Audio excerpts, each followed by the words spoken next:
Fala pessoas, tudo bem? Seja bem-vindo para mais um vídeo do Entre Páginas e Telas, o melhor canal de livros, filmes e séries que você vai achar por aí pela internet. Eu sou o José Pedro e no vídeo de hoje eu vou fazer uma continuação do vídeo que eu postei quarta-feira aqui no canal, porque quarta-feira eu postei um vídeo falando sobre 5 desenhos, que acabaram marcando a minha infância de alguma forma.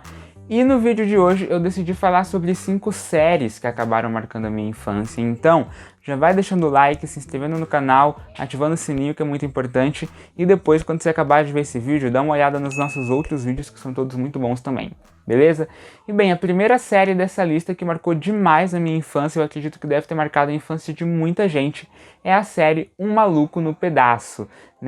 Até onde eu me lembro bem, ela se passava ali depois do Bom Dia e Companhia, Você tinha o Bom Dia e Companhia e depois você tinha Um Maluco no Pedaço, era algo assim, E nessa série a gente vai acompanhar a história do Will, interpretado pelo Will Smith, Um jovem de origem pobre, de origem humilde, que tem a vida completamente virada assim do avesso quando ele vai morar com os tios na Califórnia, sendo que os tios eles vivem numa realidade completamente diferente da dele, porque como eu falei, o Will é um jovem pobre de origem humilde. Já os seus tios, o seu tio Philip, também apelidado de tio Phil, e a sua esposa, a tia Vivian, são pessoas muito ricas, que vivem numa mansão super mega hiper luxuosa, que tem uma condição de vida muito melhor do que o Will, Então, esse choque de realidades que o Will tem quando ele vai morar com os tios é muito interessante e é uma coisa que rende assim cenas de humor excelentes. E uma outra coisa também que essa série trabalha muito legal, é toda essa questão familiar mesmo ali, É a convivência do Will com os tios, do Will com os primos, Nesse novo mundo que ele está descobrindo. E também vale lembrar que Um Maluco no Pedaço, ela segue aquela essência, clássica da sitcom americana. Então você tem, por exemplo, a risadinha no fundo, você tem poucas locações, Você consegue perceber que ao longo da série você tem poucas trocas de locações, o que também é uma característica de muitas sitcoms americanas, E a série, ela se passa ali por volta dos anos 90, A sua exibição original, ela ocorre de setembro de 1990 até maio de 1996, Então, toda essa atmosfera, anos 90, ali um pouco próximo da virada para os anos 2000, eu acho que acaba caindo muito bem para a série, Eu acho que é uma coisa que dá um outro tom para a série e também é uma série que não é muito longa nem muito curta, Ela tem um tamanho ali relativamente razoável, contendo 6 temporadas, Então se você nunca viu Um Maluco do Pedaço ainda, dá uma chance, vai lá e assiste. Se eu não me engano, tá até no Globoplay, eu preciso confirmar essa minha afirmação, mas assim, gente, assistam Um Maluco no Pedaço. Como eu falei, é uma série que tem um tamanho relativamente razoável, então dependendo do seu ritmo, eu acho que daria pra você maratonar em uma semana, mais ou menos, ou até menos, vai saber. A segunda série é uma série que me marcou tanto quanto Um Maluco no Pedaço e que tá em andamento até os dias de hoje, que é a série Power Rangers, Uma série americana que é derivado de uma série japonesa. Eu não sei pronunciar esse nome sem ler, tá, gente? Então desculpem. Power Rangers, ela foi baseada na série japonesa chamada Tokusatsu Super Sentai, Então você tinha essa série japonesa e aí os americanos foram lá e meio que surrupiaram a ideia.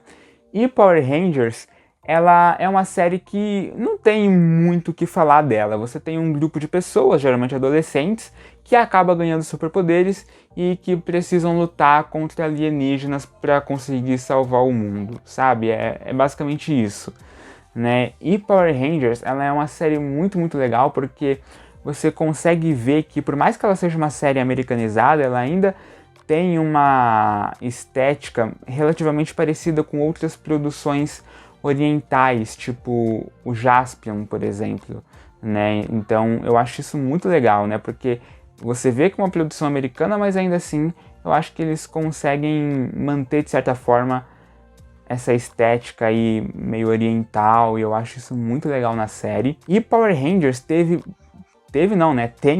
por incrível que pareça, 28 temporadas. Não parece, eu achava que tinha até mais, né? Mas tem 28 temporadas, sendo que a sua primeira temporada ela teve a sua exibição original feita em agosto do ano de 1993. Já a terceira série dessa lista, diferente das outras duas que são produções estrangeiras, é uma produção nacional que passava na TV Cultura e que, assim, essa série eu acho que ela marcou a infância de muita gente, de dezenas, de milhares de crianças. E por mais que você nunca tenha visto, com certeza você já deve ter visto, sei lá, um meme ou alguma paródia dessa série por aí. Se você é uma pessoa mais atenta, eu acho que você já deve saber de qual série eu tô falando, mas se você não sabe ainda, eu tô falando de Castelo Rá-Tim-Bum. Essa série, como eu já falei, ela passava na TV Cultura, e aqui a gente consegue acompanhar a história do Nino, um menino que tem nada mais, nada menos do que 300 anos de idade, e que logo no primeiro episódio acaba fazendo amizade com outras 3 crianças, o Pedro, a Biba e o Zequinha.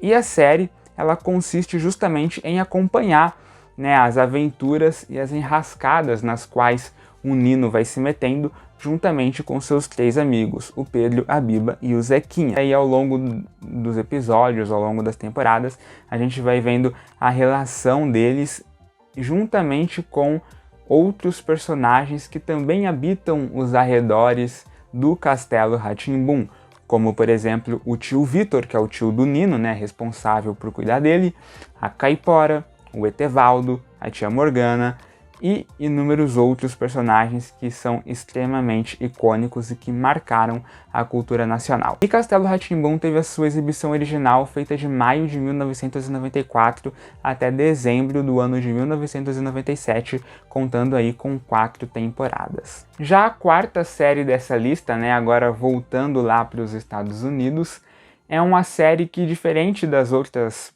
séries e desenhos que marcaram a minha infância de alguma forma, né, que geralmente passava ali ou no SBT ou na Cultura, essa série ela passava, na verdade passa até hoje na TV Record, que é a série Todo Mundo Odeia o Chris. E nessa série a gente vai acompanhar a história do Chris, né, eu acho que o nome já é bem sugestivo nesse quesito, que é um menino, né, um adolescente ali por volta dos seus 13 anos de idade, que acaba se mudando juntamente com a sua família para uma nova casa no bairro do Brooklyn, né? Então a partir desse momento a gente vai acompanhando toda a trajetória do Chris e da sua família nesse novo ambiente, né? Nessa nova casa, nesse novo lugar. E assim, a série, ela acompanha o cotidiano do Chris, né? Então a gente acompanha os seus dilemas como adolescente, né? Que tá passando ali por uma fase de amadurecimento. A gente acompanha as relações do Chris com a família, né? A mãe, a Rochelle, o seu pai, o Julius, que tem incríveis 2 empregos.